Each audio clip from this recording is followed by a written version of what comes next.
الحمد للہ رب العالمین والصلاة والسلام علی رسولہ الامین اما بعد۔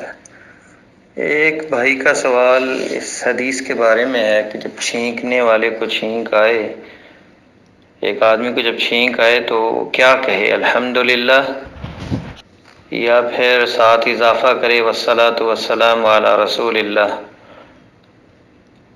اور اس موضوع پہ ایک حدیث ہے جو ترمذی میں بھی ہے، طبرانی کے اندر بھی ہے، اور امام بہقی نے بھی اس کے حدیث کو ذکر کیا ہے۔ اور یہ حدیث غریب جو ہے، امام ترمذی نے اس کو غریب کہا۔ غریب کا مطلب یہ ہوتا ہے کہ اکیلا کوئی راوی، ایک راوی کسی حدیث کو بیان کرے تو اسے غریب کہا جاتا ہے۔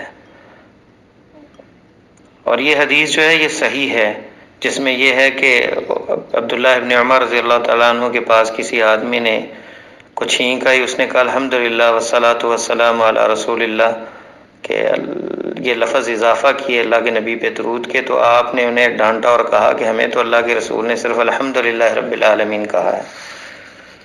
یہ آداب میں سے ہے۔ دیکھیں چھینک آنے پہ الحمدللہ کیوں کہا جاتا ہے۔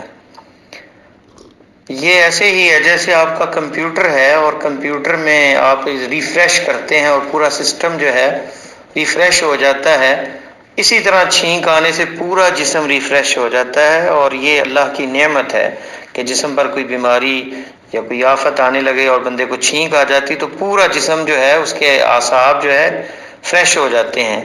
اور یہ نعمت ہے رب کی کہ بندے کو اللہ تعالیٰ نے بیماری سے بچایا، تو اس کا شکر کیا ہے، اللہ کی تعریف کر کے الحمدللہ۔ بعض روایات میں الحمدللہ رب العالمین کا بھی لفظ ہے اور بعض میں الحمدللہ علی کل حال۔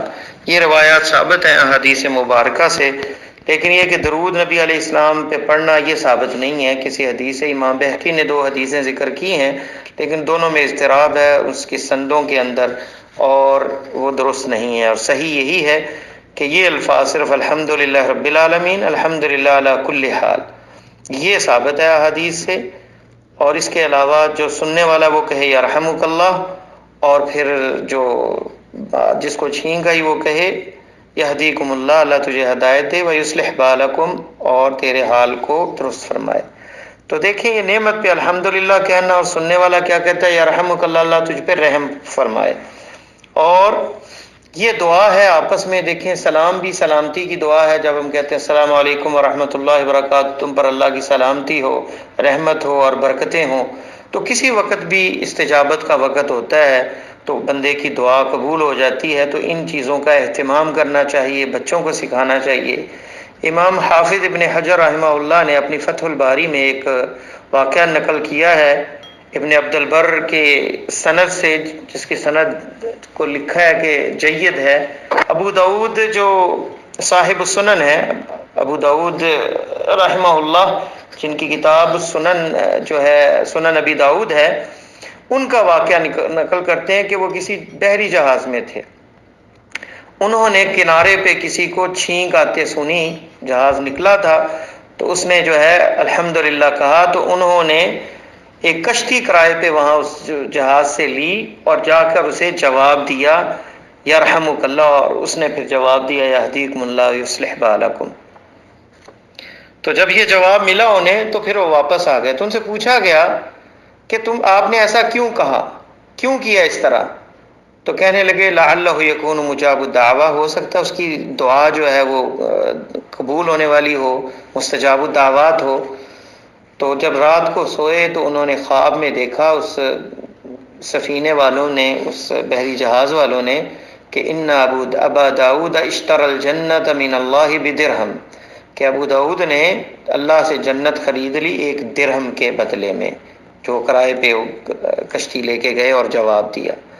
تو اندازہ کریں ہمیں یہ چھوٹی چھوٹی باتوں کا خیال کرنا چاہیے کہ امام ابو داؤد نے اتنے حریص تھے کہ اس بندے کی، ہو سکتا ہے وہ بندہ نیک، اس کی دعا لینے کے لیے کرائے پہ کشتی لے کے گئے اور اسے یرحمک اللہ کہا، تاکہ جو ہے انہیں جواب میں دعا ملے۔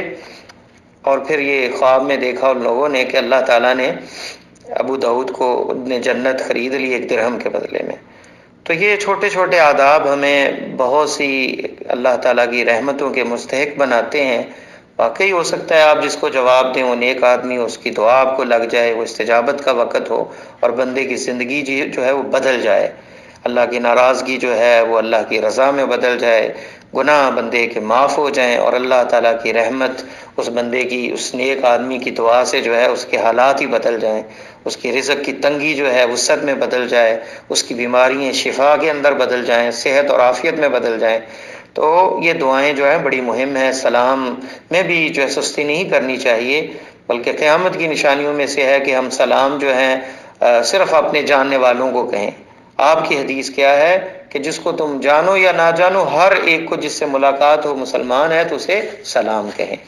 تو سلام کو بھی عام کرنا چاہیے اور یہ جو آداب ہیں ان کو اپنی زندگی میں اپنانا چاہیے۔ واللہ تعالی عالم، اللہ تعالی ہمیں آپ صلی اللہ علیہ وسلم کی سنتوں کو اپنی زندگی میں اپنانے کی توفیق عطا فرمائے۔ السلام علیکم ورحمۃ اللہ وبرکاتہ۔